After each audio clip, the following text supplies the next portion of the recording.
आइए फिर से देख लेते हैं, हालांकि शायद 50 तक, हाँ 50 तक हो गया तो फिर भी देख लेते हैं एक बार, फिर से रिवीजन ही हो जाएगा। और पहला प्रश्न है कि सभी धातुएं क्या हैं? तत्व हैं। सभी धातु तत्व हैं, सभी अधातु तत्व हैं और सभी उपधातु भी तत्व है। तत्व को 3 ही भागों में बांटा गया है, धातु, अधातु और उपधातु। तो धातु भी तत्व, अधातु भी तत्व, उपधातु भी तत्व। धातु तथा अधातु तत्व के अलग अलग प्रकार हैं, बिल्कुल सही है। धातु तत्व है लेकिन अधातु यौगिक। अभी तुरंत हम समझे कि तत्व 3 प्रकार के होते हैं, धातु, अधातु और उपधातु 3 प्रकार के तत्व होते हैं। तो पहला कथन सही है और दूसरा आपका गलत है। नेक्स्ट, निम्नलिखित में कौन सा एक सही नहीं है? अब तक ज्ञात तत्वों में अधिकांश धातु है, बिल्कुल सही है। जितनी तत्व हैं उसका 80% तत्व धातु है। अधातुओं की संख्या मात्र 22 है, ये भी सही है। कुछ तत्व ऐसे हैं जिसमें धातु अधातु दोनों के गुण विद्यमान हैं, सही है। तीनों कथन सही है। धातु के परमाणु के बाह्यतम कक्षा में 1, 2 अथवा 3 इलेक्ट्रॉन होते हैं। धातु के परमाणु के अंतिम कक्षा में 3 से अधिक इलेक्ट्रॉन नहीं होते। निम्नलिखित कथनों पर विचार कीजिए। धातुएं विद्युत धनात्मक होती है, बिल्कुल सही है, क्योंकि धातु इलेक्ट्रॉन त्याग करने की प्रवृत्ति रखते हैं। तो दोनों कथन आपका क्या है? धनायन में परिवर्तित हो सकते हैं। धातुओं को हथौड़े से पीट पीट कर चादरों के शक्ल में परिवर्तित किया जा सकता है और इस गुण को हम क्या कहते हैं? आघात वर्धनीयता कहते हैं। निम्नलिखित में कौन से धातु के जोड़े सर्वाधिक आघात वर्धनीय है? तो सर्वाधिक है, सर्वाधिक सोना और 2 नंबर पर चांदी है, 2 नंबर पर चांदी है। निम्नलिखित कथनों में कौन सा एक सही है? धातु आघात वर्धनीय होते हैं तथा अधातु तन्य होते हैं, गलत है। आघात वर्धनीय और तन्यता दोनों धातु के गुण है और दोनों का ही अधातु में अभाव होता है। धातु आघात वर्धनीय होते हैं लेकिन उसमें तन्यता का गुण का अभाव रहता है, ये भी गलत है। धातु में दोनों तरह के गुण पाए जाते हैं। अधातु तन्य होते हैं परंतु इसमें आघात वर्धनीयता का गुण का अभाव रहता है, ये भी गलत है। अधातु तन्य भी नहीं होते हैं और आघात वर्धनीय भी नहीं होते हैं।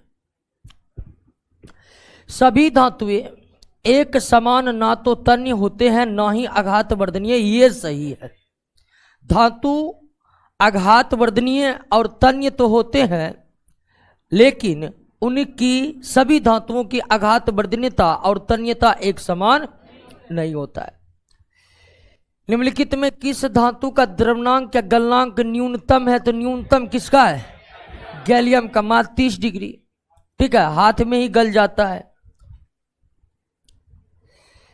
निम्नलिखित धातु के जोड़े में कौन एक कमरे के ताप पर द्रव अवस्था में पाया जाता है? तो गैलियम एवं सीजियम। और कमरे के ताप पर गैलियम और सीजियम द्रव अवस्था में इसलिए पाए जाते हैं कि उसका मेल्टिंग पॉइंट क्या होता है? कम होता है। मेल्टिंग पॉइंट क्या होता है? कम होता है। नेक्स्ट, आवाज कम है क्या? ठीक है, थोड़ा नहीं, ऑनलाइन वाले आवाज। निम्नलिखित में कौन सा कथन सही नहीं है? पहला, धातुएं उष्मा और विद्युत की सुचालक होती है, सही है। धातुओं के द्रव्यमान और क्वथनांक अधातुओं की तुलना में उच्च होते हैं, ये भी सही है। सभी धातुएं कठोर होती है, धातुओं की कठोरता एक समान होती है, ये गलत है। धातुएं कठोर होती है लेकिन सभी धातुएं में एक समान कठोरता नहीं होती है। कुछ धातु इतने सॉफ्ट भी हैं जिसे चाकू से काटा जा सकता है। सोडियम पोटेशियम जैसे धातु जो है उसे आसानी से चाकू से काटा जा सकता है। निम्नलिखित में किस धातु को चाकू से काटा जा सकता है? सोडियम और, या कभी कभी ये ऑप्शन ना देकर क्षार धातु दे सकता है। तो क्षार धातु जो अल्कली मेटल है वो पूरे पीरियोडिक टेबल का सबसे मुलायम धातु है, सबसे मुलायम धातु है। निम्नलिखित में किस धातु का घनत्व निम्नतम है? तो क्षारीय धातु का घनत्व सबसे कम होता है, और इसमें क्षारीय धातु कौन है? पोटेशियम है, ठीक है ना। क्षारीय धातु वर्ग 1 में जो है lithium, sodium, potassium, rubidium, caesium, francium, इन सब धातुओं का घनत्व अन्य सभी धातुओं के तुलना में क्या होते हैं? कम होते हैं। निम्नलिखित में कौन द्विधर्मी ऑक्साइड है? एम्फोटेरिक ऑक्साइड है, ये के सभी, ठीक है ना। एम्फोटेरिक ऑक्साइड यानी कि अम्ल और क्षार दोनों के तरह व्यवहार करने वाला ऑक्साइड को हम एम्फोटेरिक ऑक्साइड कहते हैं, और इसमें सब एम्फोटेरिक है। धातु के ऑक्साइड अम्लीय होते हैं, ये गलत है। धातु के जो ऑक्साइड है वो क्षारीय होते हैं या फिर उभयधर्मी होते हैं। धातु के ऑक्साइड क्षारीय होते हैं या फिर उभयधर्मी होते हैं, या फिर उभयधर्मी होते हैं। तो कुछ धातु के ऑक्साइड अम्लीय भास्मिक दोनों होते हैं। नहीं, कुछ अम्लीय तो होते ही नहीं है। कुछ धातु के ऑक्साइड अम्लीय एवं भास्मिक दोनों होते हैं, हाँ ये सही है। अम्लीय के भास्मिक दोनों होते मतलब उभयधर्मी होते। तो दूसरा कथन क्या है? सही है, दूसरा कथन आपका सही है। निम्नलिखित में कौन सा एक ऑक्सीजन के प्रति धातुओं की क्रियाशीलता का सही क्रम है? सोडियम, मैग्नीशियम, जिंक और कॉपर। रिएक्टिविटी सीरीज पूछ रहा है, सीधे सीधे समझिए। और इन सब धातुओं का जो क्रम ऑक्सीजन के साथ है वही क्रम जल के साथ भी होगा। यानी किसी से, ऑक्सीजन से नहीं, किसी भी वस्तु से रिएक्शन करने में रिएक्टिविटी की अगर हम तुलना करें तो यही रिएक्टिविटी आपका सही है। वैसे आप रिएक्टिविटी सीरीज याद कर लिए होंगे। सोडियम एवं पोटेशियम को किरोसिन के अंदर या निर्वात में ही रखा जाता है।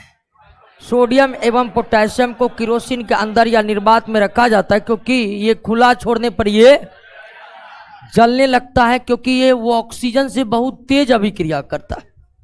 क्षारीय धातु ऑक्सीजन से बहुत तेज अभिक्रिया करने के कारण उसमें आग लग जाती है। गर्म जल के टंकी के निर्माण में निम्नलिखित में किस धातु का उपयोग किया जाता है?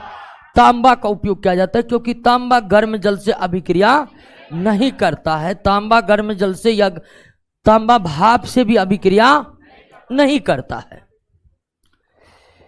निम्नलिखित में किस अम्ल के साथ अभिक्रिया होने पर धातु हाइड्रोजन गैस मुक्त नहीं करती? ये नाइट्रिक अम्ल है, नाइट्रिक अम्ल है। हालांकि नाइट्रिक अम्ल के साथ मैग्नीशियम और मैग्नीज, मैग्नीशियम और मैग्नीज अभिक्रिया करके हाइड्रोजन गैस देता है, लेकिन अधिकांश धातु के साथ जब नाइट्रिक अम्ल की अभिक्रिया होती है तो वे हाइड्रोजन गैस मुक्त नहीं करते हैं। निम्नलिखित कथनों पर विचार कीजिए। सभी अयस्क खनिज होते हैं, सही है। सारे के सारे अयस्क खनिज होते हैं। सभी खनिज अयस्क नहीं होते हैं, यह भी सही है। दोनों कथन क्या है? सही, दोनों कथन सही है।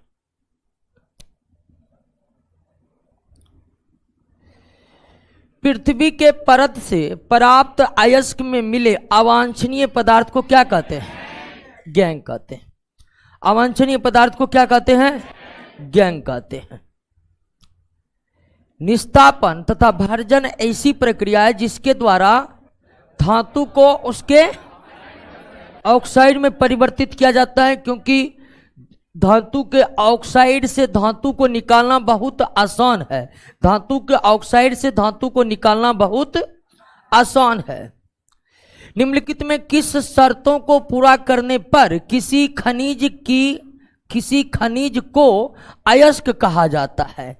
किस शर्तों को पूरा करने पर किसी खनिज को अयस्क कहा जाता है? तो खनिज से धातु का निष्कर्षण कम खर्च में होना, धातु का निष्कर्षण सुगमता से होना, खनिज में धातु की प्रतिशत मात्रा अधिक होना, बिल्कुल ये सारे के सारे गुण होनी चाहिए खनिज में, तब वो अयस्क कहलाएगा, तब वो अयस्क कहलाएगा।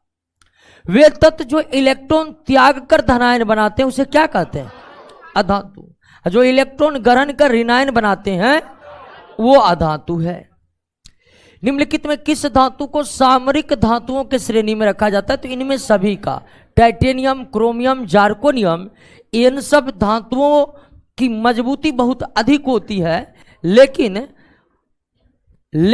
वजन बहुत कम होने के कारण इन सब का इस्तेमाल बंदूक, तोप सबके बॉडी बनाने में होता है, इसीलिए इसे सामरिक धातु कहे जाते हैं।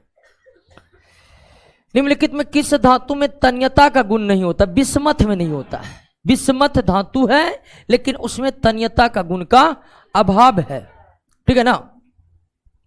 निम्नलिखित और बिस्मथ में ना सिर्फ तन्यता का गुण का अभाव है बल्कि आघात वर्धनीयता का गुण का भी क्या है? अभाव है। यानी बिस्मथ एक ऐसी धातु है, और इसके अलावा सीसा भी एक ऐसी धातु है जिसमें आघात वर्धनीयता और तन्यता का क्या पाया जाता है? अभाव पाया जाता है। बिस्मथ सीसा यानी प्लम्बम। निम्नलिखित में कौन सी धातु तनु अम्लों से हाइड्रोजन विस्थापित करेगा? तनु अम्लों से हाइड्रोजन विस्थापित करेगा मैग्नीशियम। सिल्वर और कॉपर तनु अम्ल से अभिक्रिया नहीं करते हैं। धातुओं के रासायनिक गुणों के संदर्भ में निम्नलिखित में कौन सा एक सही नहीं है? धातुओं की प्रवृत्ति इलेक्ट्रॉन खोने की होती है, बिल्कुल सही है। खोने का मतलब त्यागने की होती है। धातुओं के आयनन विभव का मान कम होता है, बिल्कुल सही है, ठीक है। आयनन विभव उस ऊर्जा का मान है जो इलेक्ट्रॉन को निकालने में खर्च होती है, और चूंकि धातु स्वयं इलेक्ट्रॉन त्यागने की प्रवृत्ति रखता है, इसलिए धातु के इलेक्ट्रॉन को निकालने में ऊर्जा बहुत कम खर्च होती है। और यही कारण है कि धातु के आयनन विभव, आयोनाइजेशन एंथैल्पी या आयोनाइजेशन पोटेंशियल का मान क्या होता है? कम होता है। ये पीरियोडिक टेबल में बताए हुए हैं हम। धातु अच्छे ऑक्सीकारक होते हैं, ये गलत है। धातु अवकारक होते हैं। धातु क्या होते हैं? अवकारक, रिड्यूसिंग एजेंट की भूमिका निभाते हैं धातु। ऑक्सीकारक की भूमिका जो निभाते हैं वो अधातु निभाते हैं। 27 में किसी को प्रॉब्लम है? करे कि निम्नलिखित कौन धातु तनु अम्लों से हाइड्रोजन विस्थापित करेगा? मैग्नीशियम करेगा। सिल्वर और कॉपर नहीं करेगा, क्योंकि यह रिएक्टिविटी सीरीज में अगर हम देखें तो इसकी रिएक्टिविटी सीरीज में यह इतना नीचे है कि इसमें अभिक्रिया करने की क्षमता नहीं है। हाँ, कॉपर जो है वो तनु से तो अभिक्रिया नहीं करता, लेकिन सांद्र से कॉपर अभिक्रिया करता है। लेकिन सिल्वर, सोना और प्लेटिनम ये तो ना तो तनु से करता है और न ही सांद्र से करता है। 29 नंबर, निम्नलिखित कथनों पर विचार कीजिए। सोना, चांदी, प्लेटिनम तथा कॉपर प्रकृति में स्वतंत्र अवस्था में पाए जाने वाली धातु है, क्योंकि ये कम क्रियाशील है। बिल्कुल क्रियाशील कम क्या है ही नहीं, इसलिए स्वतंत्र अवस्था में पाए जाते हैं। पोटासियम, सोडियम, कैल्शियम, मैग्नीशियम काफी क्रियाशील है, अतः यह स्वतंत्र अवस्था में नहीं रह सकते। बिल्कुल, जो अधिक क्रियाशील होते हैं वह किसी से नहीं तो कम से कम वातावरण के ऑक्सीजन से तो अभिक्रिया करने की प्रवृत्ति रखते ही रखते। मध्यम अभिक्रियाशील धातु जो रिएक्टिविटी सीरीज के बीच में है, एल्युमिनियम, जिंक, लोहा, लेड भूपर पट्टी पर मुख्यतः ऑक्साइड, सल्फाइड अथवा कार्बोनेट के रूप में पाए जाते। बिल्कुल सही है। हम सारे आयस को देख लेके, एल्युमिनियम के भी ऑक्साइड आयस को देख चुके हैं, जिंक के भी आयस को देख चुके हैं, लोहा के भी आयस को देख चुके हैं, और पीबी यानी कि सीसा का आयस, गैलेनो जो कि सल्फाइड है इसके, तो हम इन सब के आयस्कों को अब पढ़ चुके हैं और आप देख ही चुके हैं कि इन सब यानी एल्युमिनियम, जिंक, लोहा, सीसा के जो अयस्क होते हैं वो ऑक्साइड, सल्फाइड या कार्बोनेट होते हैं। तो तीनों का तीनों कथन हमारा क्या है? सही है। तीनों का तीनों कथन सही है। अयस्क में मिले अशुद्धि को दूर करने के लिए अयस्क के साथ मिश्रित किए गए बाह्य पदार्थ को क्या कहते हैं? फ्लक्स। अशुद्धि को क्या कहते हैं? गैंग।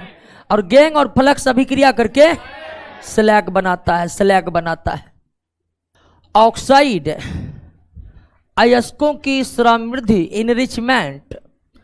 ऑक्साइड अयस्कों की समृद्धि का मतलब हुआ अयस्क की मात्रा को क्या करना? बढ़ाना। ऑक्साइड अयस्कों की समृद्धि हेतु साधारणतः किस विधि का प्रयोग किया जाता है? तो द्रव चालित धुलाई, हाइड्रोलिक वॉशिंग।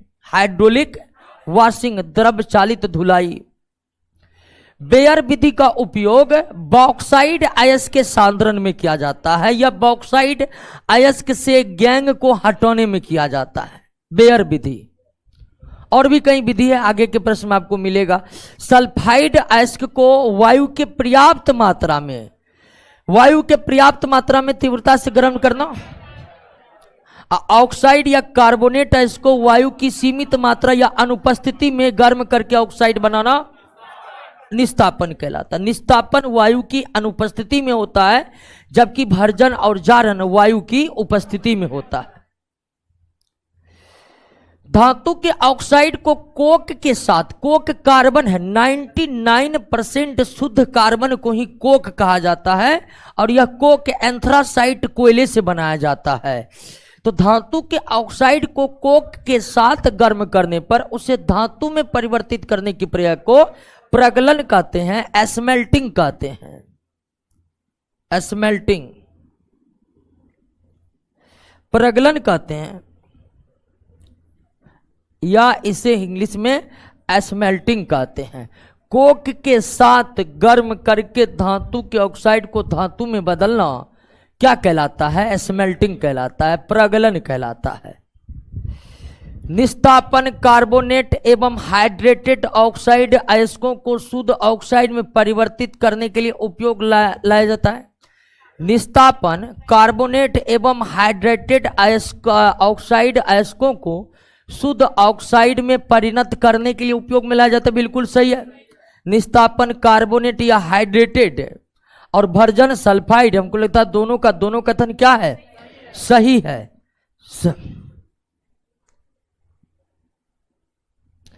सिल्वर तथा गोल्ड धातु का निष्कर्षण किस विधि से? लीचिंग प्रोसेस के द्वारा।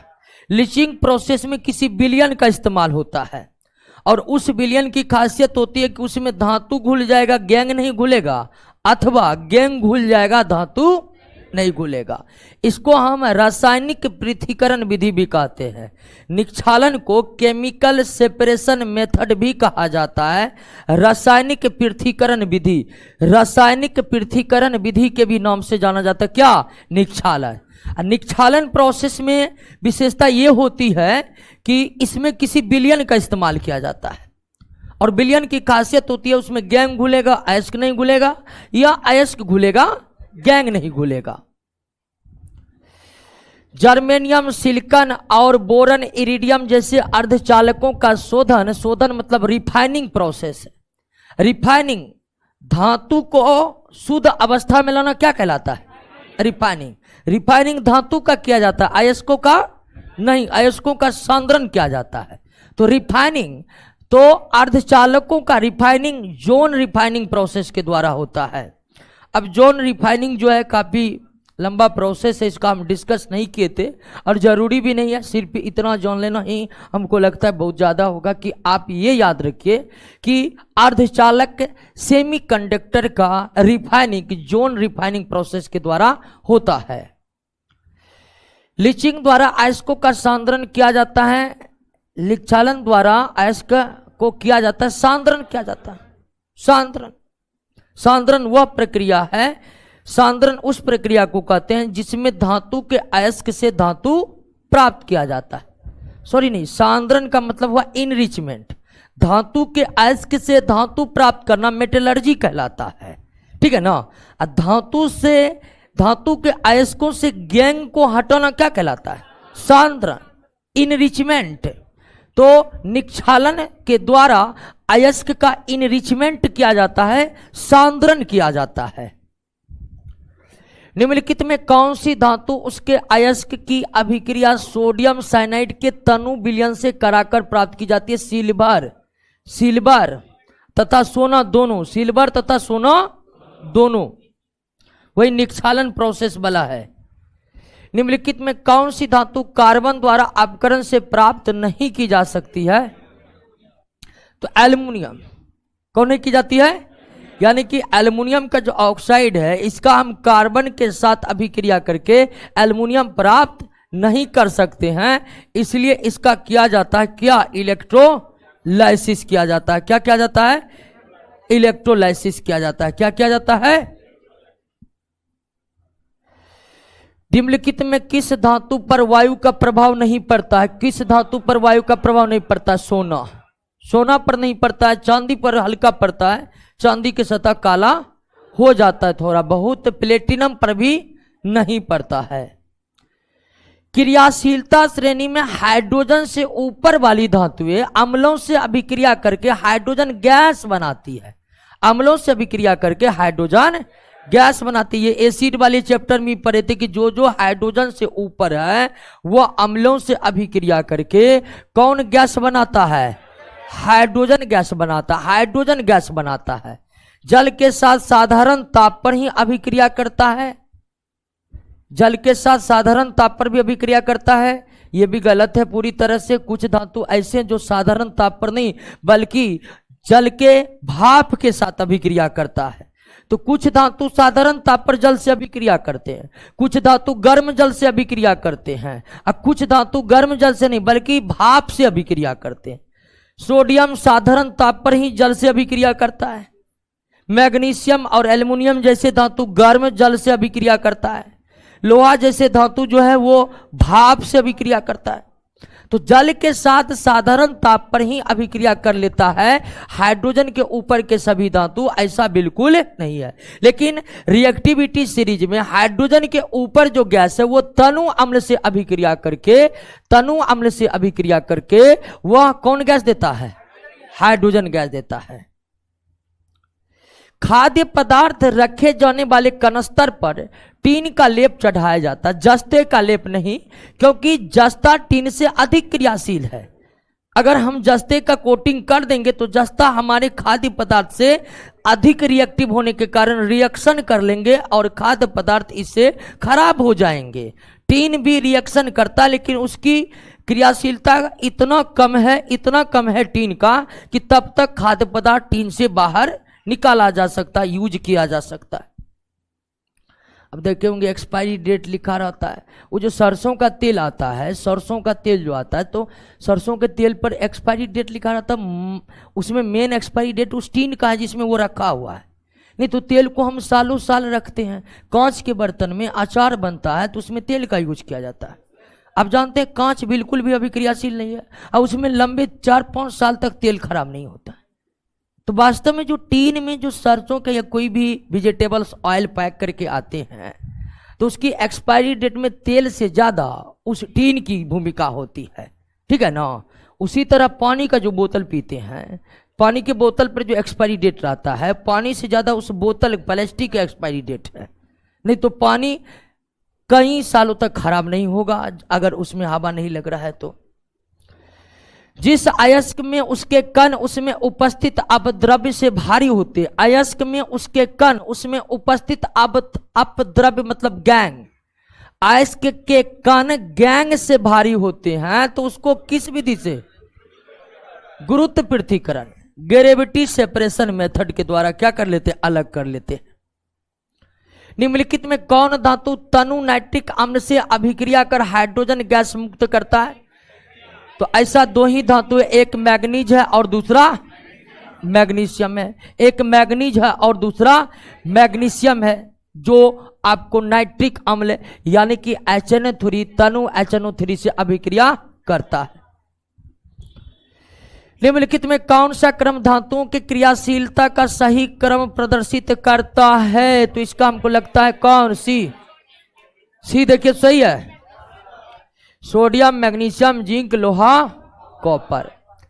एम्फोटेरिक ऑक्साइड बनाता है कौन? एल्युमिनियम, जिंक, सीसा। एल्युमिनियम, जिंक, सीसा प्रमुख आपको बताए थे, लेकिन ऑप्शन में सीसा भी है, फिर भी यहां एल्युमिनियम ही आपका आंसर होगा। निम्नलिखित में कौन सी धातु ठंडे और गर्म जल से अभिक्रिया नहीं करता है? लोहा। ये भाप से अभिक्रिया करता है।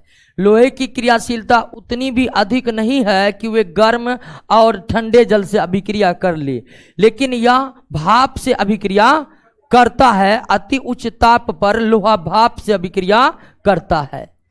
वैसे अयस्क जिसमें अयस्क और उपस्थित अपद्रव के रासायनिक गुण भिन्न भिन्न होते हैं उसे निक्षालन विधि या रासायनिक पृथक्करण विधि द्वारा अलग करते हैं। रासायनिक पृथक्करण विधि द्वारा अलग कर लेते हैं। रासायनिक पृथक्करण विधि द्वारा अलग कर लेते हैं। निम्नलिखित में कौन सा कथन भर्जन या जारण के संबंध में सही नहीं है? कौन सा कथन भर्जन या जारण के संबंध में सही? यह सल्फाइड को ऑक्साइड में परिवर्तित कर देता है। यह सल्फाइड को ऑक्साइड, ये वाष्पशील अपद्रव्यों को दूर कर देता है, बिल्कुल, क्योंकि निस्तापन जारण में गर्म किया जाता है। गर्म करने से जो वाष्पशील अशुद्धि होती है वो वाष्प बनकर क्या होता है, उड़ जाता है। ये अयस्कों को शुद्ध बना देता है, बिल्कुल सही है। अयस्कों को क्या बना देता है, शुद्ध। हल्का फल्का जो गैंग है वो पहले ही दूर हो गया और निस्तापन में या जारण में वाष्पशील अशुद्धि भी दूर हो गया, तो अयस्क आपका शुद्ध हो गया। नहीं, क्या करा है, सही नहीं है। तो ए बी सी सही है, ए बी सी सही है, गलत कौन है? ये अयस्क को चूर्ण में परिवर्तित करता नहीं, ऐसा नहीं है। चूर्ण में परिवर्तित करने के लिए क्रशर मशीन का इस्तेमाल किया जाता है, ठीक है। तो ये गलत है, डी नंबर गलत है भर्जन या जारण के संदर्भ में। क्लियर है? यहां तक तो हो ही गया था, रिवीजन हो गया। चलिए आगे बढ़ते हैं। आवर्त सारणी में सोडियम उपस्थित है। हाँ, सोडियम उपस्थित है। वर्ग 1 आवर्त 3। ध्यान दीजिए, सोडियम यानी कि परमाणु संख्या 11, परमाणु संख्या 1s2 2s2 2p6 3s2 2 2 4 10 11 1 होगा, बिल्कुल 1। तो अगर अब देख रहे हैं पहला कक्षा में 2, दूसरा कक्षा में 8, दूसरा कक्षा के एस में 2, दूसरा कक्षा के पी में 2, तो 8 और 1 इलेक्ट्रॉन। अगर अंतिम कक्षा में इलेक्ट्रॉन 1 हो तो वर्ग 1 होता है। अंतिम कक्षा में इलेक्ट्रॉन 2 हो तो वर्ग 2 होता है। अंतिम कक्षा में इलेक्ट्रॉन 3 हो तो वर्ग 10 + 3 यानी 13 होता है। अंतिम कक्षा में 3 इलेक्ट्रॉन हो तो वर्ग 10 3 4 हो तो 10 4 यानी 1 इलेक्ट्रॉन है अंतिम कक्षा में तो वर्ग 1 2 है तो वर्ग 2। अब बाकी के लिए 10 जोड़ करके हम वर्ग का पता लगा लेते हैं। और सेल की संख्या कितनी है, 1 2, कितना सेल है, तो सेल जितना होते हैं उतने ही क्या होते हैं, आवर्त होते हैं। क्लियर हो गया ना? तो अंतिम कक्षा के इलेक्ट्रॉन से वर्ग का पता चलता है और सेलों की संख्या से हमें आवर्त का पता चलता है।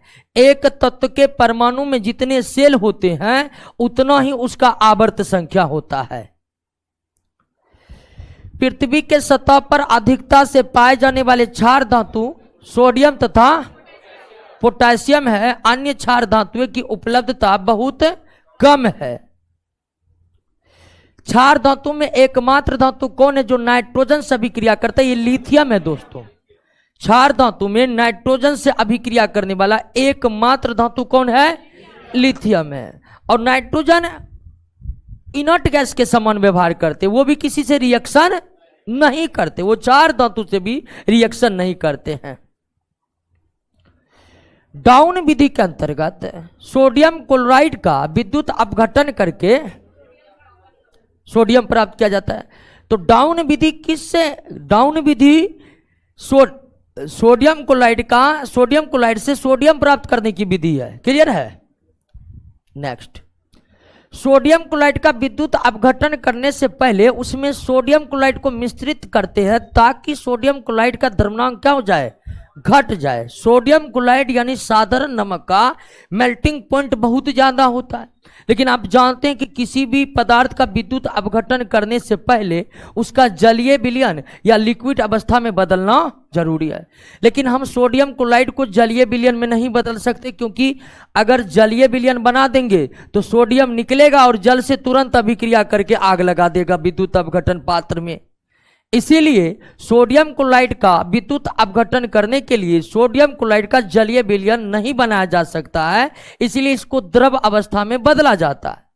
चूंकि मेल्टिंग पॉइंट बहुत ज्यादा है इसीलिए द्रव अवस्था में बदलने के लिए कोयला की खपत या ऊर्जा की खपत बहुत ज्यादा होगी।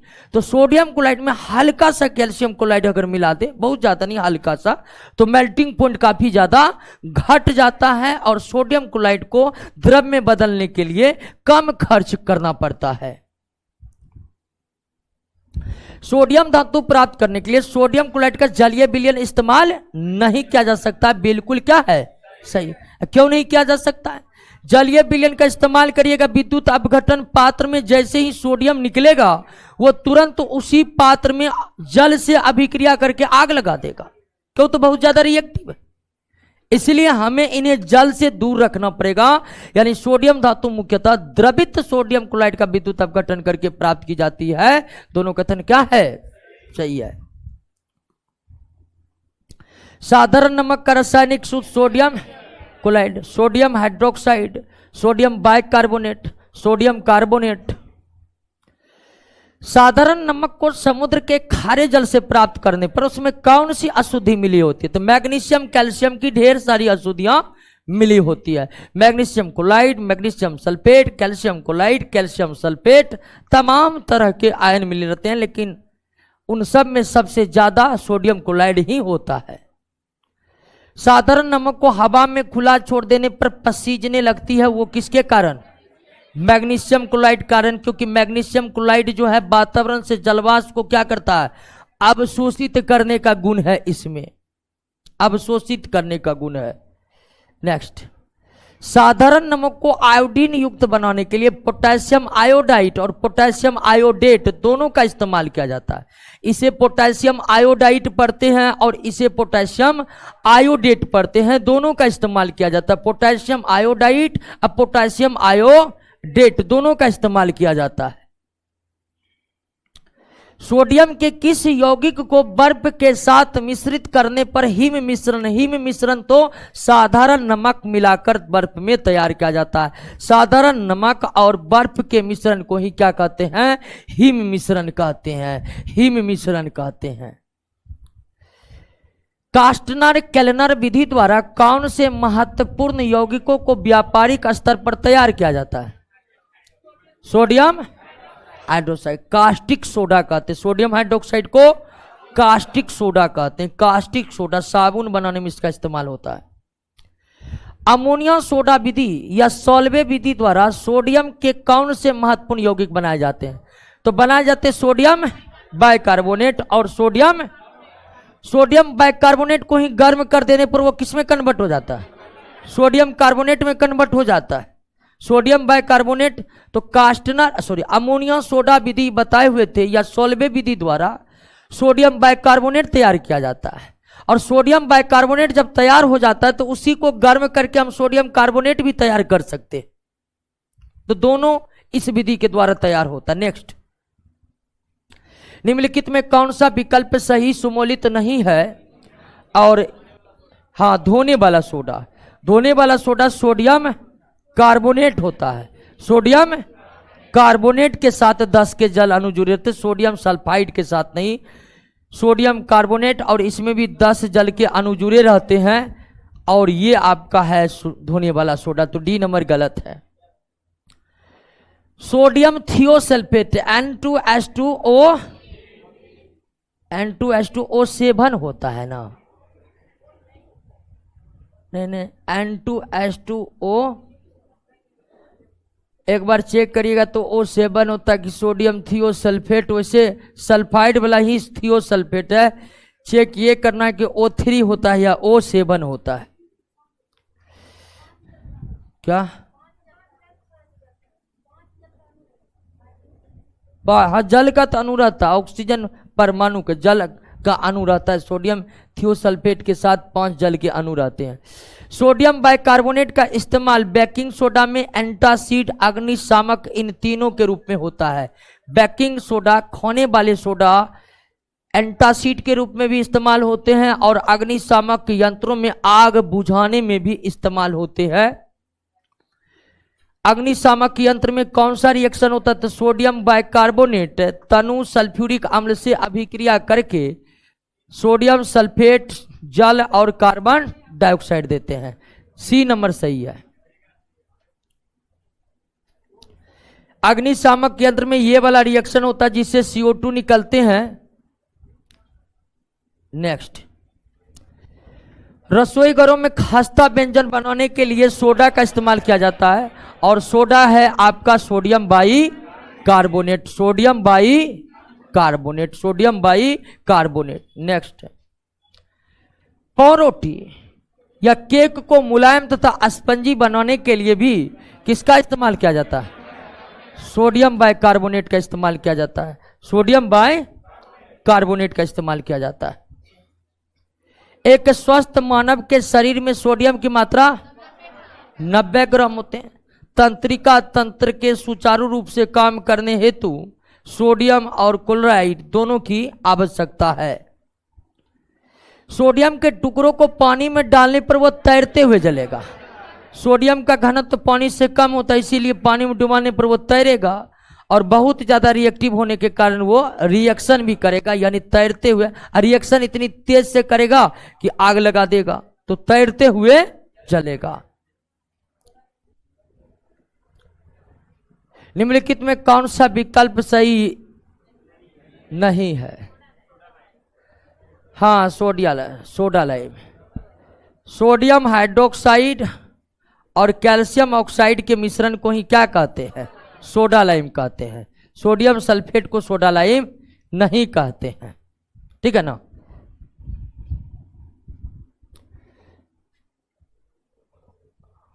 नेक्स्ट, फोटोग्राफी में सामान्यतः प्रयोग किया जाने वाला हाइपोसोडियम थियोसल्फेट, सोडियम थियोसल्फेट, ये निगेटिव से फोटो को उभारने में मदद करता है। पहले एक जमाने निगेटिव का इस्तेमाल किया जाता था ना, तो निगेटिव से फोटो को उभारने हेतु इस रासायनिक पदार्थ का इस्तेमाल किया जाता था। नगर पालिका प्रायः सड़कों को रोशन करने हेतु पीले लैंप का प्रयोग किया जाता है। इन पीले लैंप में सोडियम जब गर्म होती है तो इसके लौ का रंग कैसा होता है? पीला होता है। अब पीला प्रकाश कोहरे को भेदता है, इसीलिए फॉग लैंप जो गाड़ी मोटर कार में लगाए जाते हैं वो किस रंग के होते हैं? पीले रंग। पीले रंग में कोहरे को भेदने की क्षमता होती है।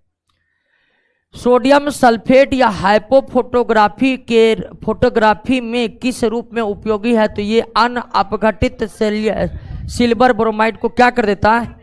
दूर कर देता है, जिससे चित्र और अच्छी से उभर कर आते हैं।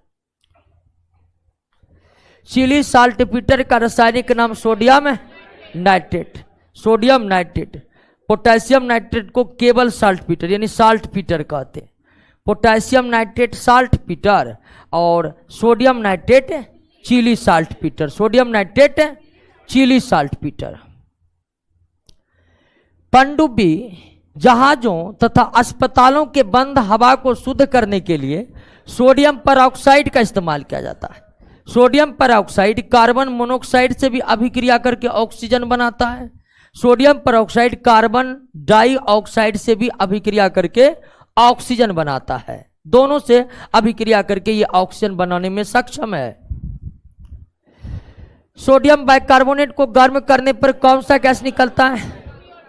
CO2। और जब भी किसी भी कार्बोनेट को आप गर्म करिएगा तो कार्बन डाइऑक्साइड गैस ही निकलेगा। सोडियम ही नहीं, किसी भी कार्बोनेट कंपाउंड को अगर हम गर्म करते हैं तो कौन से गैस निकलेगा?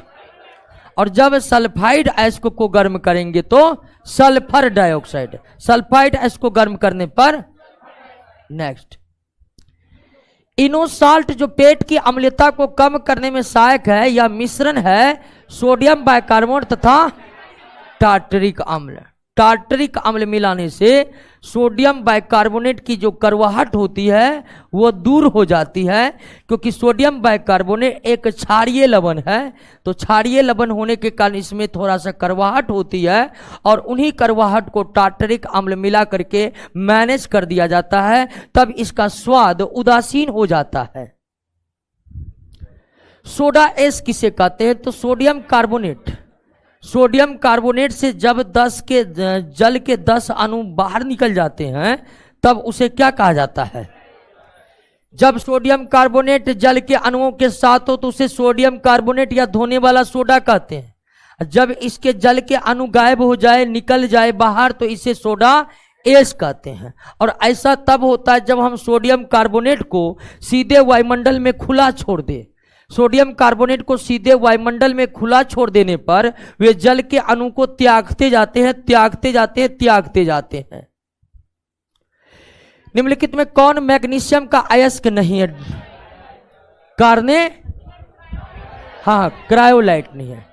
क्रायोलाइट एल्युमिनियम का अयस्क है, ठीक है। क्रायोलाइट किसका अयस्क है? मैग्नीशियम का है। कार्नेलाइट, डोलोमाइट और मैग्नेसाइट, हालांकि मैग्नीशियम को कार्नेलाइट से ही निकाला। मैग्नीशियम का निष्कर्षण कार्नेलाइट से विद्युत अपघटन विधि के द्वारा किया जाता है। कार्नेलाइट से विद्युत, भट्ठों का स्तर बनाने के लिए मैग्नीशियम ऑक्साइड का इस्तेमाल किया जाता है, क्योंकि इसका मेल्टिंग पॉइंट बहुत ज्यादा होता है। मेल्टिंग पॉइंट बहुत ज्यादा होता है, स्टील लोहा से कई गुना ज्यादा होता है। निम्नलिखित में कौन सी धातु नाइट्रोजन में जलती है? मैग्नीशियम। कोई भी धातु ऑक्सीजन की उपस्थिति में जलता है, लेकिन मैग्नीशियम में ये खासियत है कि ये नाइट्रोजन गैस की भी उपस्थिति में जल सकता है, और ऑक्सीजन की उपस्थिति में तो सब जलता है, तो मैग्नीशियम भी जलता है।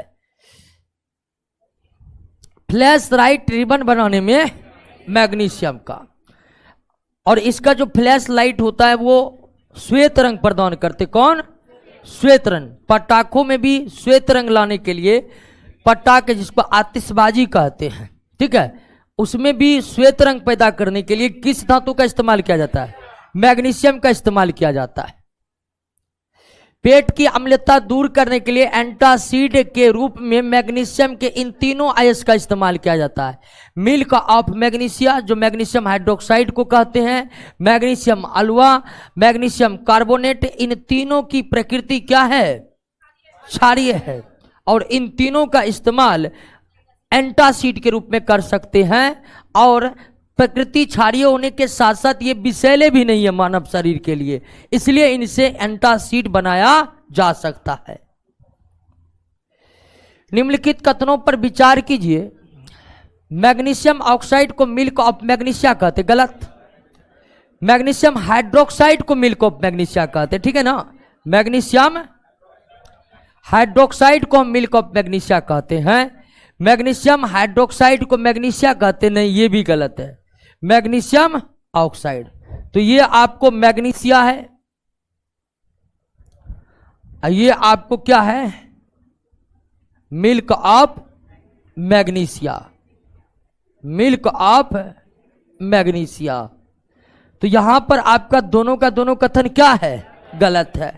दोनों का दोनों कथन गलत है। मैग्नीशियम हाइड्रोक्साइड को मिल्क ऑफ मैग्नीशिया कहते हैं, और मैग्नीशियम हाइड्रोक्साइड को मैग्नीशिया कहते हैं।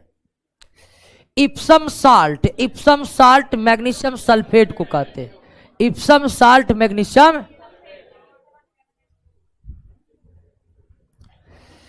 पौधों को हरा रंग देने वाला कार्बनिक यौगिक क्लोरोफिल में कौन सा धातु उपस्थित होता है? मैग्नीशियम। और क्लोरोफिल का अनिवार्य अवयव है मैग्नीशियम, ठीक है ना। मैग्नीशियम के बिना क्लोरोफिल बन नहीं सकता, ठीक उसी तरह हीमोग्लोबिन के बिना आरबीसी नहीं बन सकता। सोरेल सीमेंट किसका है? मैग्नीशियम, लेकिन बहुत महंगे होने के कारण ज्यादा इसका इस्तेमाल नहीं होता है। भूपर पट्टी पर सर्वाधिक प्रचुर मात्रा में पाया जाता है क्या? लोहा। हाँ, एल्युमिनियम पाया जाता है। धातु है, धातु सबसे ज्यादा एल्युमिनियम के बाद लोहा का स्थान है, एल्युमिनियम के बाद लोहा का स्थान है। सर्वप्रथम 1827 में एल्युमिनियम धातु का निष्कर्षण एल्युमिनियम क्लोराइड से किया जाता था। एल्युमिनियम क्लोराइड की अभिक्रिया सोडियम से करवा करके आपको एल्युमिनियम तैयार किया जाता है। तो ये विधि बहुत खर्चीली विधि थी, जिसके कारण अब इसका इस्तेमाल नहीं किया जाता है। तो शुरुआत में एल्युमिनियम धातु की प्राप्ति एल्युमिनियम क्लोराइड का सोडियम से अभिक्रिया करा के किया जाता था, और यह विधि इतनी खर्चीली थी कि एल्युमिनियम जो निकलता था वो सोने से भी ज्यादा महंगा हो जाता था। लोहा के पश्चात सर्वाधिक उपयोग में लाए जाने वाली धातु कौन है? एल्युमिनियम है। एल्युमिनियम है। लोहा के पश्चात सर्वाधिक उपयोग में लाई जाने वाली धातु कौन है? एल्युमिनियम। निष्कर्षण की सस्ती विधि की खोज किसने की? जिससे एल्युमिनियम का मूल्य में 90% तक, ये मार्क हॉल और ये दोनों मिलकर नहीं, स्वतंत्र रूप से एक साथ की थी।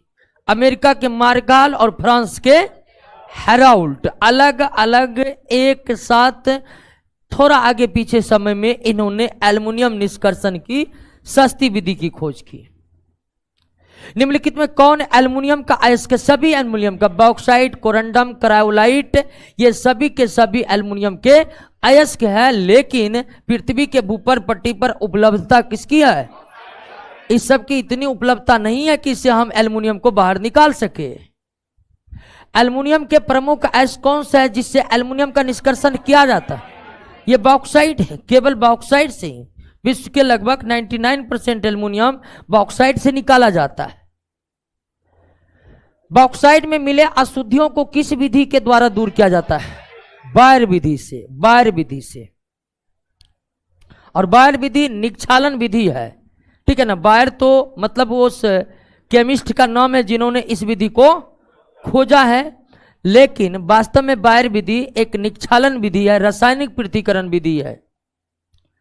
बॉक्साइट के अयस्क के साथ पाए जाने वाले प्रमुख गैंग है सिलिका और आयरन ऑक्साइड। इसी को बायर विधि से दूर किया जाता है। बॉक्साइट का रासायनिक नाम क्या है? हाइड्रेटेड एल्यूमिना है। क्या है? हाइड्रेटेड एल्यूमिना है। हाइड्रेटेड एल्यूमिना है। बॉक्साइट का रासायनिक नाम क्या है? हाइड्रेटेड एल्यूमिना है। क्लियर? बॉक्साइट से एल्युमिनियम धातु का निष्कर्षण किस विधि से? विद्युत अपघटन विधि से। किस विधि से? हाँ, सोडियम, कैल्शियम, मैग्नीशियम, एल्युमिनियम सब का विद्युत अपघटन। एल्यूमिना का विद्युत अपघटन द्वारा एल्युमिनियम के निष्कर्षण किया जाता है, परंतु इसके निष्कर्षण में कौन सी कठिनाई उत्पन्न होती है? शुद्ध एल्यूमिना का गलनांक का मान काफी उच्च होता है, यानी 2348 केल्विन होता है। क्या ये एक प्रकार की कठिनाई है? तो बिल्कुल सही है। समझे कि ना? शुद्ध एल्यूमिना का गलनांक का मान काफी उच्च होता है और इससे कम गलनांक किसका होता है? एल्युमिनियम का। ध्यान दीजिए, एल्युमिनियम ऑक्साइड का गलनांक उच्च है और एल्युमिनियम का गलनांक कम है।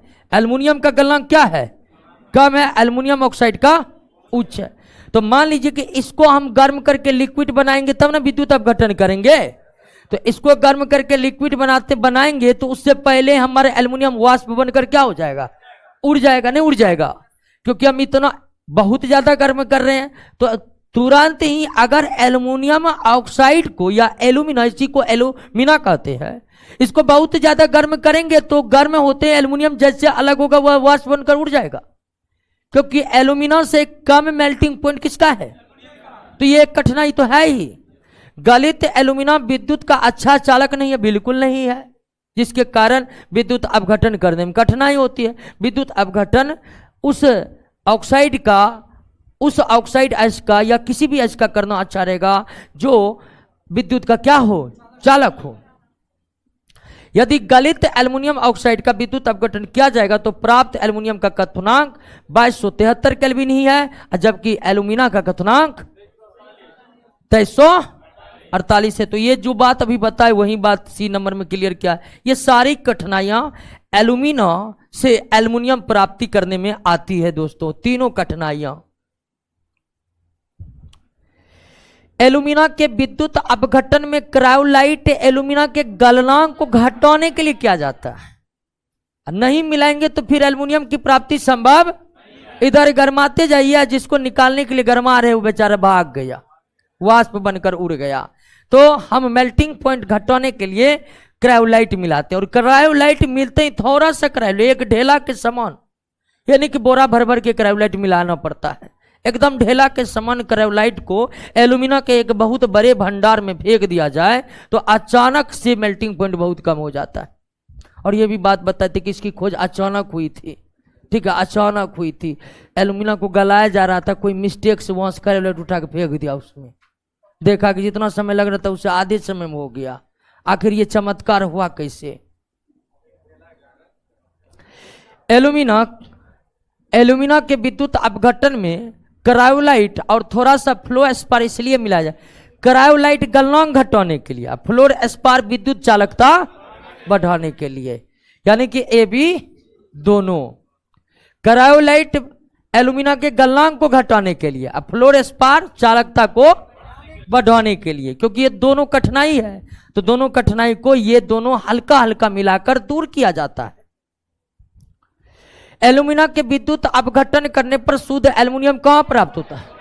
कैथोड पर। धातु कैथोड पर ही प्राप्त होते हैं, कोई भी धातु रहे, आप मैग्नीशियम का कीजिए, सोडियम का कीजिए, कोई भी धातु विद्युत अपघटन के दौरान आपको कहां प्राप्त होगा? कैथोड पर प्राप्त होगा। बॉक्साइट अयस्क से अशुद्धियों को दूर करने के लिए सबसे ज्यादा बायर की आद्र विधि उपयोग में लाए जाते हैं, लेकिन हॉल की शुष्क विधि और सरपेक विधि का भी इस्तेमाल किया जाता है। लेकिन सबसे ज्यादा किसका इस्तेमाल किया जाता है? बायर की विधि का इस्तेमाल किया जाता है। लेकिन सरपेक की विधि बहुत ज्यादा खर्चीला होने के कारण उपयोग में लाया ज्यादातर नहीं जाता है। सरपेक की विधि तब ही उपयोग में लाए जाते हैं जब ये दोनों करना संभव ना हो किसी जगह पर, ठीक है ना। लेकिन सबसे ज्यादा आप कई क्वेश्चन में पढ़ चुके हैं बायर का आद्र विधि। आद्र विधि इसलिए कि इसमें जलीय विलयन का उपयोग किया जाता है, इसमें जलीय विलयन का उपयोग नहीं किया जाता है, इसलिए इसका नाम है हॉल की शुष्क विधि, यानी इसमें जलीय विलयन का इस्तेमाल नहीं होता है और इसमें जलीय विलयन का इस्तेमाल होता है, इसीलिए इसका नाम है बायर की आद्र विधि। सरपेक की विधि भी से भी बॉक्साइट के गैंग को हटाया जाता है, लेकिन यह विधि बहुत ज्यादा खर्चीला है, बहुत ज्यादा खर्चीला है, तो ज्यादातर उपयोग में लाए। निम्नलिखित में कौन एल्युमिनियम का अयस्क सब टर्किश, अबरख, डायस्पोर, इन सभी अयस्कों में या खनिजों में एल्युमिनियम की उपलब्धता है? टर्किश में भी एल्युमिनियम की उपलब्धता है, अबरख माइका में भी एल्युमिनियम की उपलब्धता है, डायस्पोर में भी एल्युमिनियम की उपलब्धता है, तो हम इन्हें एल्युमिनियम का अयस्क या खनिज कह सकते हैं। अयस्क तो नहीं कह सकते हैं, लेकिन सवाल जिस तरह से पूछा गया है आंसर इसका डी ही होगा। ये सब खनिज की भूमिका में है, एल्युमिनियम के खनिज की भूमिका में है, अयस्क की भूमिका में नहीं है। भूपर पट्टी पर एल्युमिनियम की मात्रा लोहे से अधिक है, फिर भी एल्युमिनियम लोहे से महंगा इसलिए है कि एल्युमिनियम उत्पादन की धात्विक विधियां लोहे की अपेक्षा अधिक खर्चीली है। लोहे तो कोई दिक्कत ही नहीं है, भट्ठी में दीजिए, गर्म करिए। एल्यूमिनियम में तो बहुत ज्यादा है, विद्युत अपघटन कीजिए, विद्युत अपघटन भी इतना करना पड़ता है कि कई बार विद्युत अपघटन वाला पात्र ही बदलना पड़ता है। अब अत्या भट्टी एक बार बना दिए 10 साल बाद 10 साल तक चलता है। एल्यूमिनियम के संबंध में निम्नलिखित में कौन सा कथन सही नहीं है?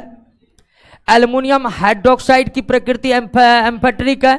बिल्कुल दोस्तों, एल्युमिनियम ऑक्साइड का तो आप पढ़ ही चुके हैं, क्वेश्चन था ही, लेकिन आप ये भी याद रखें कि एल्युमिनियम हाइड्रोक्साइड की भी प्रकृति एम्फोटेरिक ही है। एल्युमिनियम ऑक्साइड की भी प्रकृति एम्फोटेरिक और एल्युमिनियम हाइड्रोक्साइड की भी प्रकृति एम्फोटेरिक है। एल्युमिनियम प्रकृति में स्वतंत्र अवस्था में पाया जाता है, बिल्कुल नहीं। स्वतंत्र अवस्था में कॉपर, सोना, चांदी, प्लेटिनम पाए जाते हैं, एल्युमिनियम कहां से पाया जाए? यह कथन आपका सरासर गलत। नाइट्रिक अम्ल एल्युमिनियम पर कोई प्रभाव नहीं डालता, बिल्कुल नहीं डालता। सांद्र गंधकाम्ल, गंधकाम्ल सल्फ्यूरिक अम्ल को कहा जाता है। सांद्र गंधकाम्ल मतलब सांद्र सल्फ्यूरिक अम्ल एल्युमिनियम के साथ सल्फर डाइऑक्साइड गैस देता है, बिल्कुल सही है। वायुयान और रॉकेट बनाने के लिए कौन सी धातु और उसके मिश्र धातु का प्रयोग किया जाता है? एल्युमिनियम, क्योंकि बहुत हल्की धातु होती है और वायुयान रॉकेट में हल्की धातु ही सबसे ज्यादा कारगर साबित होगा, आप जानते हैं। एल्यूमिना के विद्युत अपघटन से प्राप्त एल्युमिनियम में कुछ अशुद्धियां उपस्थित रहती है। इन अशुद्धियों को, एल्यूमिना के विद्युत अपघटन से प्राप्त एल्युमिनियम में कुछ अशुद्धियां उपस्थित रहती है। इन अशुद्धियों को हटाने के लिए हूप की विधि का प्रयोग किया जाता है। आप इससे पहले देख ही लिया कि हॉल की विधि, बायर की विधि, सरपे की विधि, ये बॉक्साइड से गैंग हटाने की विधि है। ये बॉक्साइड से गैंग हटाने की विधि है। जबकि प्रश्न क्या पूछ रहा है कि एल्युमिनियम में कुछ अशुद्धि उपस्थित रहते हैं। एल्यूमिना के विद्युत अपघटन से प्राप्त एल्युमिनियम में कुछ अशुद्धि जो रहता है उसे किस विधि के द्वारा दूर किया जाता है? हूप की विधि। यानी कि आपको पूछ रहा है एल्युमिनियम का रिफाइनिंग, क्वेश्चन पूछ रहा है एल्युमिनियम का रिफाइनिंग, एल्युमिनियम का रिफाइनिंग किस विधि से किया जाता है? तो हूप के विधि से। और ये हॉल की विधि, बायर की विधि या फिर सरपेक की विधि जो है, यह बॉक्साइड से गैंग हटाने की विधि है। बॉक्साइड से, क्लियर? अग्निरोधी, जलरोधी कपड़े तैयार करने के लिए एल्युमिनियम सल्फेट का इस्तेमाल किया जाता है। एल्युमिनियम सल्फेट का इस्तेमाल किया जाता है अग्निरोधी, जलरोधी कपड़े तैयार करने में। समान फिटकरी का सूत्र क्या होता है? समान फिटकरी का रासायनिक सूत्र क्या होता है? K2SO4 Al2SO4 hall 3 24H2। यह है फिटकरी आपका। मानिक और नीलम किसके ऑक्साइड है? एल्युमिनियम के। मानिक और नीलम किसके ऑक्साइड है? एल्युमिनियम के ऑक्साइड है। ये रत्न है, रत्न।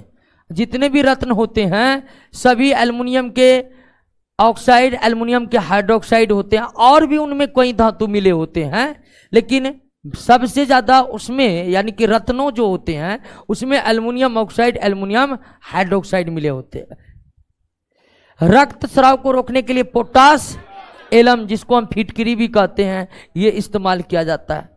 पोटास एलम फिटकरी। फिटकरी रक्त स्राव को किस प्रक्रिया के द्वारा रख देता है? अस्कंदन। अस्कंदन यानी छोटे छोटे कणों का एक जगह आना और भारी होकर नीचे बैठ जाना ही क्या कहलाता है? अस्कंदन। तो फिटकरी जल के गंदगी को भी दूर करता है। और किस विधि से? अस्कंदन विधि से ही दूर करता है। रक्त स्राव को भी अस्कंदन विधि से, अंग्रेजी में कोगुलेशन कहते हैं, कोगुलेशन कहते हैं। तो फिटकरी जल के गंदगी को भी हटाता है कोगुलेशन यानी अस्कंदन विधि से, और फिटकरी रक्त स्राव को भी रोकता है कोगुलेशन यानी कि अस्कंदन विधि से। किस एल्युमिनियम लवण का प्रयोग गंदे पानी को स्वच्छ, ये तो पोटासियम अभी तुरंत बताए, पोटासियम, ठीक है ना। जल को कीटाणु रहित करने के लिए लाल दवा पोटेशियम परमैंगनेट का इस्तेमाल किया जाता है। जल को सूक्ष्मजीव, हानिकारक सूक्ष्मजीवों से जल में उपस्थित हानिकारक सूक्ष्मजीव को हटाने के लिए क्लोरीन का उपयोग किया जाता है, ब्लीचिंग पाउडर का उपयोग किया जाता है। कीटाणु को हटाने के लिए लाल दवा पोटेशियम परमैंगनेट का इस्तेमाल किया जाता है। गंदगी को, छोटे बड़े ठोस कण जो गंदगी के रूप में रहते हैं, उसको हटाने के लिए पोटासियम यानी कि फिटकरी का इस्तेमाल किया जाता है। निम्नलिखित कौन एक क्षारीय मृदा धातु है? कैल्शियम। वर्ग 2 के बेरियम, कैल्शियम, मैग्नीशियम, इन सब धातुओं को हम क्या कहते हैं? क्षारीय मृदा धातु कहते हैं। वर्ग 2 के धातुओं को क्या कहते हैं? चूने का पत्थर, संगमरमर, खड़िया, इन सब का रासायनिक नाम क्या है? Calcium carbonate, CaCO। और भवपर पट्टी पर प्रचुर मात्रा में ये उपलब्ध है। सीमेंट बनाने का मेन कच्चा पदार्थ है यह। क्विकलाइम तथा कली चूना कैल्शियम ऑक्साइड को कहा जाता है। क्विकलाइम तथा कली चूना किसको कहा जाता है? कैल्शियम ऑक्साइड को कहा जाता है। ऐसे बिना बुझा हुआ चूना भी कहा जाता है, बिना बुझा हुआ चूना भी कहा जाता है, बिना बुझा हुआ चूना भी कहा जाता है। निम्नलिखित कथनों पर विचार कीजिए। कैल्शियम ऑक्साइड को बिना बुझा हुआ चूना कहा जाता है, तुरंत बिल्कुल सही है। कैल्शियम ऑक्साइड को बिना बुझा हुआ चूना, कैल्शियम हाइड्रोक्साइड को बुझा हुआ चूना, कैल्शियम हाइड्रोक्साइड को बुझा हुआ चूना। चूने के पत्थर को गर्म करने पर कार्बन, हाँ कैल्शियम ऑक्साइड। चूने के पत्थर यानी कैल्शियम कार्बोनेट को हम गर्म करते हैं तो कैल्शियम ऑक्साइड और कार्बन डाई ऑक्साइड बनता है। कैल्शियम ऑक्साइड और कार्बन डाई ऑक्साइड बनता है। मकानों को सफेदी करने में किसका उपयोग किया जाता है? कैल्शियम हाइड्रोक्साइड का इस्तेमाल किया जाता है। लाइम स्टोन कौन है? Calcium carbonate. लाइम स्टोन कौन है? प्लास्टर ऑफ पेरिस का रासायनिक सूत्र क्या है? ये देखिए, ये और ये दोनों है, ये जिप्सम का है, ठीक है ना। सी नंबर में जो है वो किसका है? निम्नलिखित कथनों पर विचार कीजिए। जिप्सम को 393 केल्विन यानी कि 120 डिग्री सेल्सियस, 393 केल्विन या 120 डिग्री सेल्सियस से अधिक गर्म करने पर यह पूर्ण रूप से निर्जलीय होकर कैल्शियम सल्फेट बनाता है। निर्जलीय मतलब कैल्शियम सल्फेट में 2 जल के अणु लगा हुआ, तो यह है आपका क्या? जिप्सम। कैल्शियम सल्फेट में 2 जल के अणु जुड़े हुए, यह है जिप्सम। और इसको अगर आप 393 जिसमें 273 घटाइएगा तो 100 से ज्यादा गर्म करिएगा तो ये पूर्ण रूप से निर्जलीय यानी कि जल के दोनों अणु को त्याग करके ये क्या बन जाएगा? कैल्शियम सल्फेट बन जाएगा। सही है। जिप्सम को 993 तक सावधानी पूर्वक गर्म करने के फलस्वरूप प्लास्टर ऑफ पेरिस बनता। बिल्कुल सावधानी पूर्वक गर्म करेंगे, बस 120 डिग्री सेल्सियस तक, इससे बिल्कुल अधिक नहीं। तो कैल्शियम सल्फेट यानी कि हाफ जल के अणु इसमें रहता है और 1.5 जल के अणु वाष्प बनकर क्या होते हैं? उड़ जाते हैं। 1.5 जल के अणु वाष्प बनकर क्या होते हैं? उड़ जाते। तो ये भी सही है, दूसरा सही है, दोनों सही है।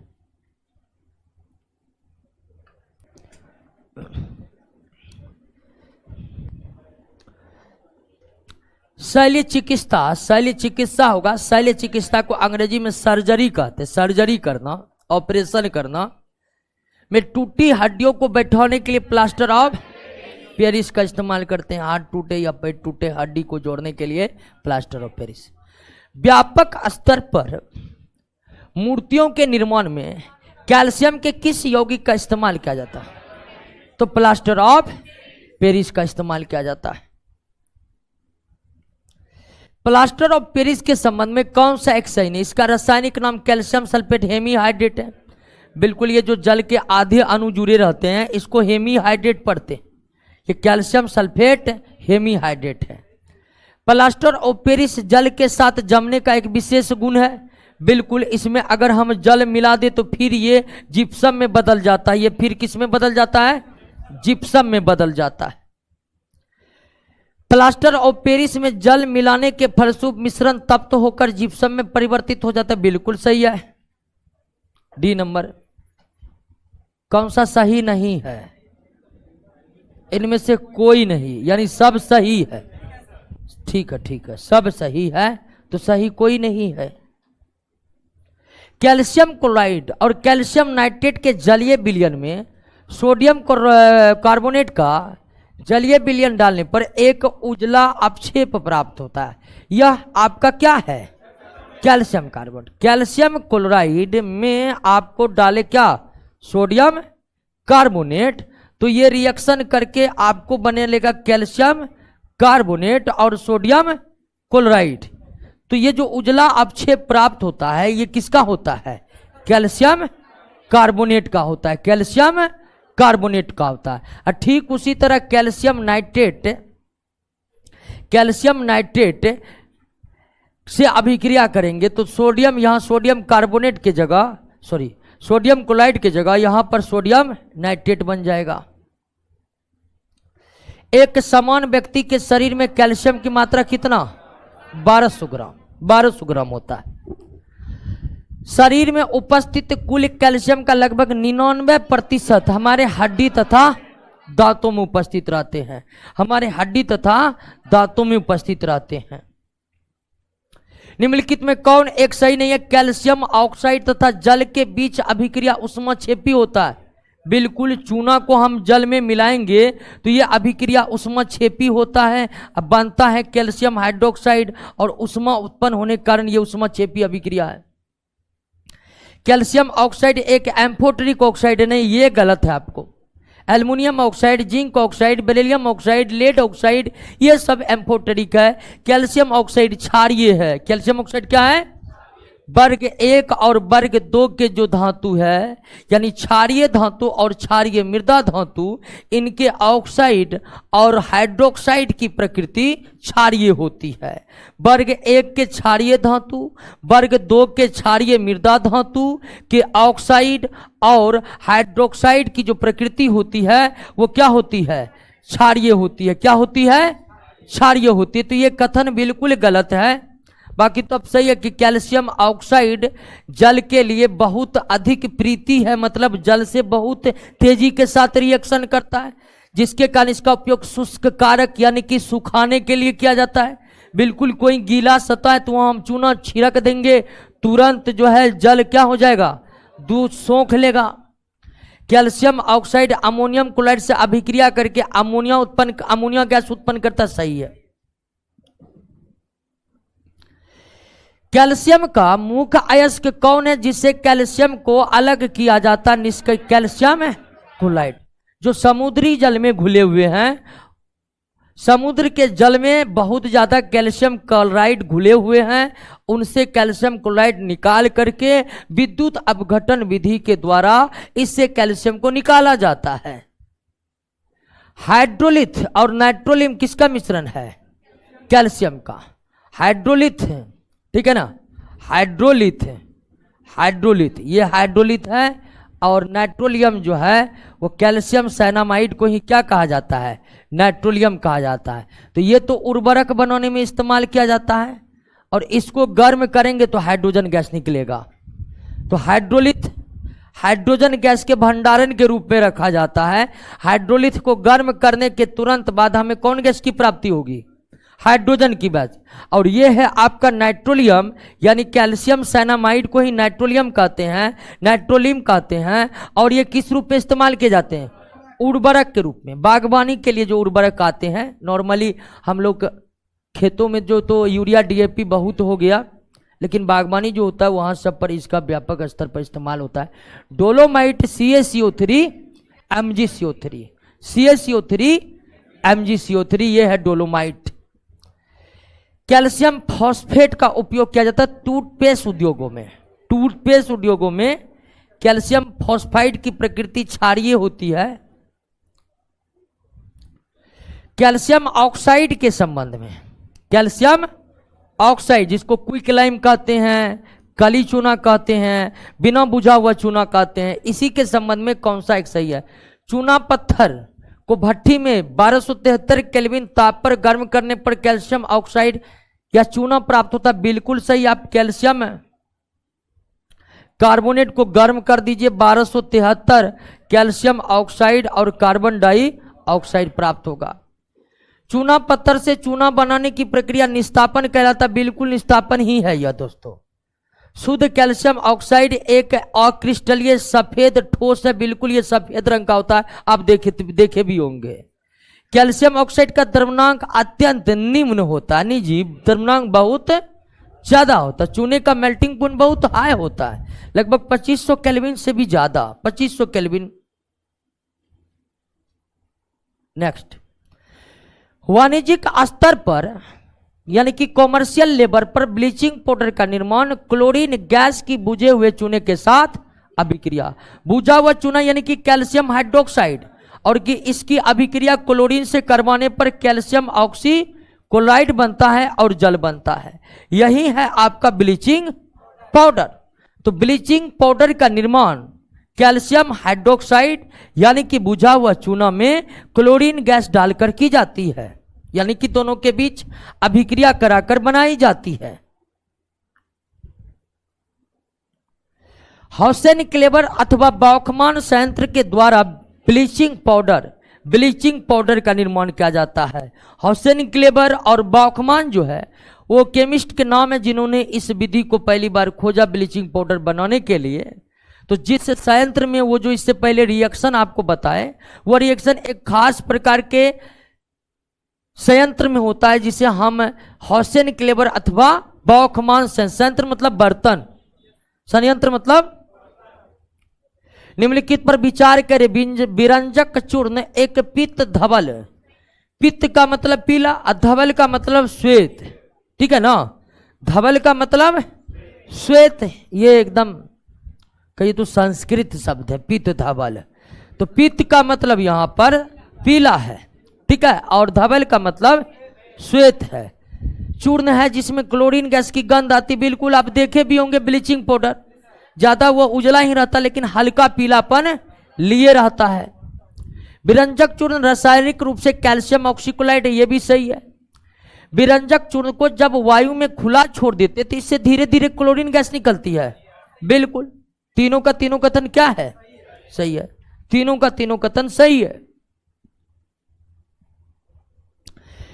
विरंजक चूर्ण को वायु में खुला छोड़ने पर उसकी कार्य क्षमता घट जाती है, क्योंकि यह विरंजक चूर्ण यानी कि कैल्शियम ऑक्साइड ये वातावरण के कार्बन डाइऑक्साइड से अभिक्रिया करके कैल्शियम कार्बोनेट बनाता है और क्लोरीन गैस को क्या कर देता है।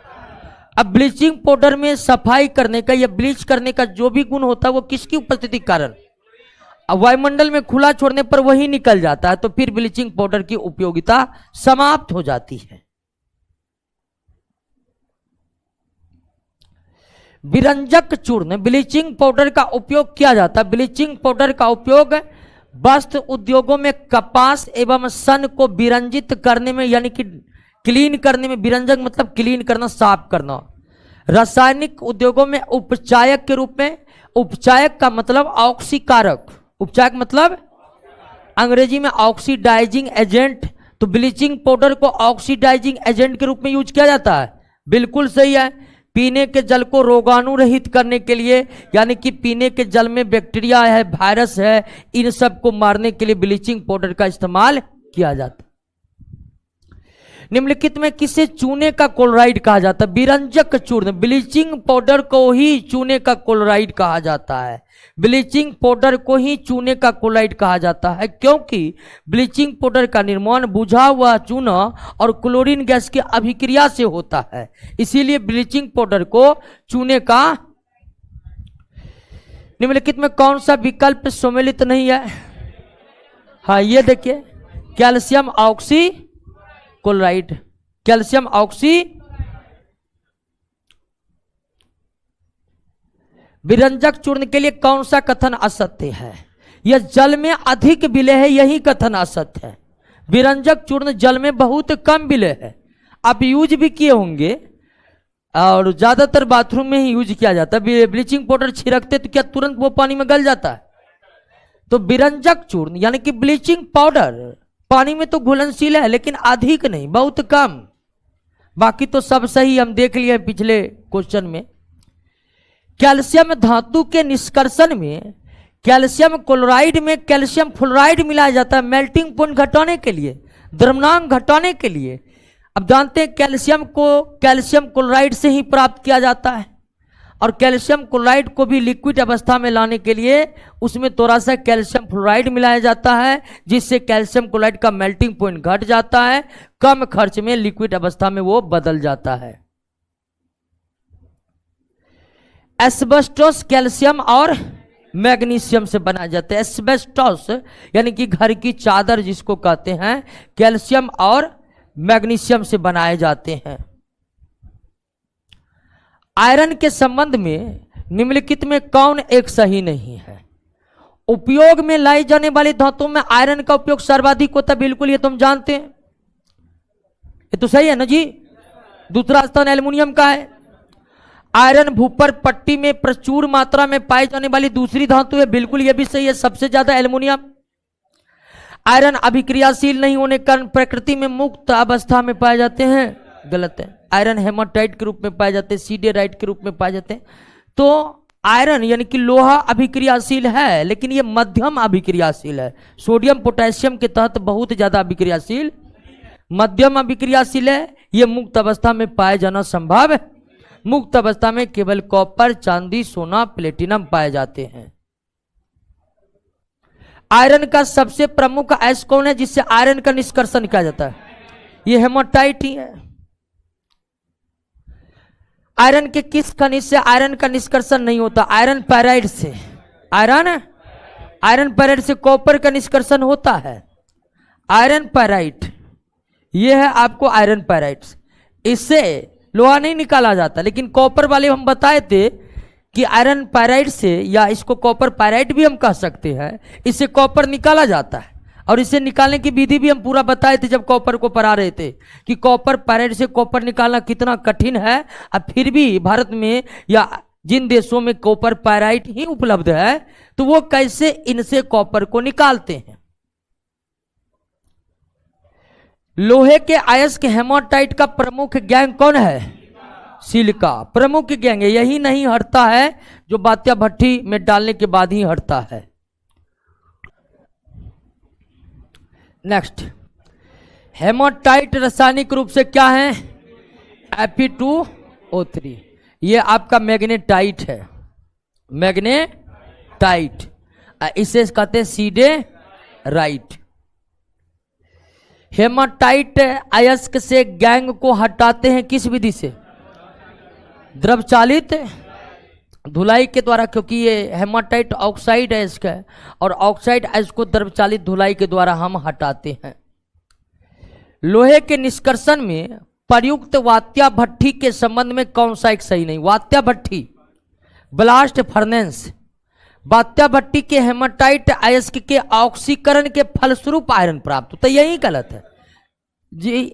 हेमाटाइट यानी कि Fe2O3, इसका तो अवकरण करना पड़ेगा जी। यानी कि हेमाटाइट से आपको लोहा प्राप्त तब होगा जब इसका ऑक्सीजन हटेगा, इसका ऑक्सीजन हटेगा।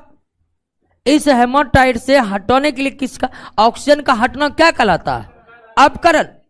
तो वात्या भट्टी में हेमाटाइट अयस्क का ऑक्सीकरण नहीं बल्कि हेमाटाइट अयस्क का अपकरण होता है। समझे कि नहीं समझे? वात्या भट्टी की बाहरी दीवार इस्पात के चादरों और भीतर अग्निसाइट वही मैग्नीशियम हाइड्रोक्साइड ऑक्साइड से बना हुआ। वात्या भट्टी में हेमाटाइट अयस्क को कोक एवं चूना के साथ मिश्रित करके ऊपर से गिरा जाता है, ये भी सही है। निष्कर्षण के दौरान भट्टी के निचले वाले भाग में ताप सर्वाधिक होता है, क्योंकि बिल्कुल ये भी सही है। भट्टी के नीचे से हम गर्म हवा का झोंका मारते हैं, तो भट्टी के नीचे से गर्म हवा का झोंका मार रहे हैं तो स्वाभाविक है कि तापमान सबसे ज्यादा कहाँ रहेगा? भट्टी के नीचे में। वात्या भट्टी में होने वाले रासायनिक अभिक्रियाओं पर विचार कीजिए और उपर्युक्त रासायनिक अभिक्रियाओं का क्रम नीचे दिया गया है। ये क्रम बताए थे, सबसे पहले तो यही होता है और उसके बाद इस उष्मा से इसको तोड़ा जाता है। फिर ये कैल्शियम ऑक्साइड, ये 2, उसके बाद नहीं, उससे पहले बन जाता है स्लैग 3 और 5, 1 4 2 3। इसी क्रम में रिएक्शन होता है वात्या भट्टी के अंदर क्रमिक रूप से। क्लियर? वात्या भट्टी में डालने से पहले हेमाटाइट अयस्क को कोक तथा चूना पत्थर के साथ मिश्रित किया जाता है। इस मिश्रण को क्या कहते हैं? चार्ज कहते हैं। इस मिश्रण को चार्ज कहते हैं। हेमाटाइट ऐसे गैंग को हटाने किस फ्लक्स का इस्तेमाल होता है? कैल्शियम कार्बोनेट तथा कोक का। तथा कोक 98% शुद्ध कार्बन होता है कोक। निम्नलिखित कथनों पर विचार कीजिए। लोहे के निष्कर्षण में प्रयुक्त वात्या भट्टी के निचले भाग में अपकारक कार्बन मोनोऑक्साइड नहीं, गलत। कार्बन मोनोऑक्साइड ऊपरी भाग में अपकारक है। सबसे ऊपरी भाग में अपकारक कार्बन होता नहीं, निचले भाग में कार्बन होता। दोनों कथन क्या है? गलत है। दोनों कथन गलत है। कंफ्यूजन नहीं होनी चाहिए, क्योंकि ये रिएक्शन वात्या भट्टी में सबसे पहले होता है। नहीं, पहले होता है। जैसे आप देखे थे, सबसे पहले वात्या भट्टी में कौन रिएक्शन हुआ था? Carbon oxygen. तो ये भट्टी ऊपर में नहीं, ये रिएक्शन पहले होता है, लेकिन ऊपर में नहीं, नीचे में होता है, क्योंकि जहां गर्म हवा का झोंका मार रहे हैं उसी हवा में ऑक्सीजन है, उसी से रिएक्शन करेगा, तो ये रिएक्शन नीचे में होता है। तो ये मत समझ लीजिएगा कि वात्या भट्टी में रिएक्शन का क्रम देखे थे ना, तो ये रिएक्शन का क्रम, इसे ये मत नहीं समझ लीजिएगा कि ये ऊपर में होता है नीचे नीचे में होता है। वात्या भट्टी से प्राप्त लोहा कौन लोहा है? ढलवा लोहा है। वात्या भट्टी से प्राप्त लोहा ढलवा लोहा। निम्नलिखित में कौन सा एक सत्य नहीं है? वात्या भट्टी के निचले तल से प्राप्त लोहा को कच्चा लोहा या ढलवा लोहा कहा जाता है, सही है। ढलवा लोहा में कार्बन की उपस्थिति कारण अत्यंत कठोर एवं भंगुर होता है। ढलवा लोहा कठोर तो होता है लेकिन भंगुर होता है। ढलवा लोहा में अशुद्धियां अधिक होने के कारण यह अधिक उपयोगी नहीं होती है, बिल्कुल सही है। ढलवा लोहा में कार्बन की मात्रा 0.25 से 1.5 नहीं बल्कि 2.5 से 4% होता है। स्टील में कार्बन की मात्रा इतनी होती है। ढलवा लोहा में कार्बन की मात्रा 2.5 से 4% होती है। तो डी नंबर का जो कथन है वो आपका सत्य नहीं है। डी नंबर का कथन जो आपका सत्य नहीं है। ढलवा लोहा से पिटवा लोहा की प्राप्ति पडलिंग विधि से, पडलिंग विधि जिसका खोज हेनरी कोट ने किया था, ठीक है। पडलिंग विधि का खोज किसने किया था? हेनरी कोट ने किया था। हेनरी कोट ने किया था। पिटवा लोहा में कार्बन की मात्रा 0.12 से 0.25% होता है। पिटवा लोहा में कार्बन की मात्रा 0.12 से 0.25 तक होता है। हेमाटाइट से लोहा प्राप्त करने में चूना पत्थर का उपयोग फ्लक्स के रूप में, चूना पत्थर यानी कैल्शियम कार्बोनेट और कोक, कैल्शियम कार्बोनेट और कोक दोनों का इस्तेमाल फ्लक्स के रूप में होता है।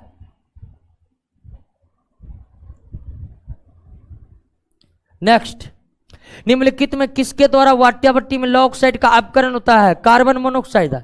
लौह ऑक्साइड यानी हेमाटाइट, तो इसका अपकरण किसके द्वारा होता है? कार्बन मोनोऑक्साइड के द्वारा होता है। कार्बन मोनोऑक्साइड के द्वारा। ये रिएक्शन भी आप पढ़े हुए हैं। नेक्स्ट, सफेद ढलवा लोहा में कार्बन की अधिकांश मात्रा संयुक्त अवस्था में होती है, सही है। ढलवा लोहा 2 प्रकार के होते हैं, दोनों प्रकार के बताए थे आपको। सफेद ढलवा लोहा में कार्बन की अधिकांश मात्रा संयुक्त अवस्था में होती, सही है। भूरा ढलवा लोहा में कार्बन की अधिकांश मात्रा ग्रेफाइट के सूक्ष्म रबों के रूप में होती है, वितरित होती है। ये भी क्या है? दोनों कथन सही है। निम्नलिखित में हरा कशिश फेरस सल्फेट को कहते हैं। ये 7H2, 2H2 को हटाकर 7H2 लगे होते, मिस्टेक है। तो हरा कशिश फेरस सल्फेट को कहते हैं। और फेरस सल्फेट में 2 नहीं बल्कि 7 जल के अणु होते, 7। निम्नलिखित में किसे झूठा सोना या बेवकूफों का सोना कहा जाता है? Iron sulphide. और आयरन सल्फाइड को आयरन पायराइट्स भी कहते हैं। आयरन सल्फाइड को आयरन पायराइट भी कहते हैं। आयरन के किस यौगिक का उपयोग कट्टे स्थान से खून के बहाव को रोकने के लिए? फेरिक। और फेरिक क्लोराइड भी पोटास एलम या फिटकरी के तरह स्कंदन विधि के माध्यम से ही रक्तस्राव को क्या कर देता है? रोक देता है। मोहर लवण FeSO4 NH4 hall 3SO4 24H2O। निम्नलिखित में किस धातु की अधिक मात्रा की उपस्थिति के कारण सिड्रोसिस बीमारी होती है? तो ये लोहा, सिड्रोसिस बीमारी लोहा जो तंत्रिका तंत्र पर असर डालता है। पायरोलुसाइड किसका है? मैग्नीज का है। किसका है? मैग्नीज का। चलिए दोस्तों यहीं पर स्टॉप कर रहे हैं आज, ठीक है। अगले क्लास में खत्म करेंगे इसको। अब लोहा खत्म हो गया है, मैग्नीज है,